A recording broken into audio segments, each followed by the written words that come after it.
Ops, ops, ops, ops. Huwag mo muna i-scroll. Ayan guys ha. Kanina, nandun ko sa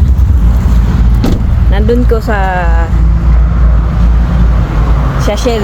Doon ko natulog kanina, diba guys? Tanikita ko. So ayan, nandito na ako ngayon sa Smart Fit. Oh, diba? Ang ganda. May stationamento pa sila guys. So, ang kaibahan lang dito guys, hindi sila 24 oras.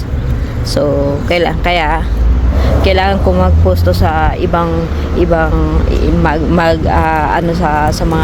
sa ibang gasolinahan kasi hindi sila 24 oras. Pero diyan, combo na diyan guys. Yan, magbayad ka lang ng 119 every month. 119 every month, guys. Diyan, makaka-combo ka na dyan. May massage, pwede kang mag-massage, Smart Fit, pwede kang mag-gym, o maligo, o kung ano man, matulog. Yan, actually guys, pag yan.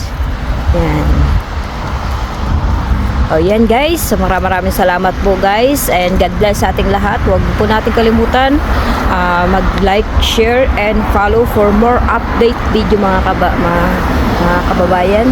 So ayan, ganito po ang buhay namin, ang buhay ko dito sa Brazil guys.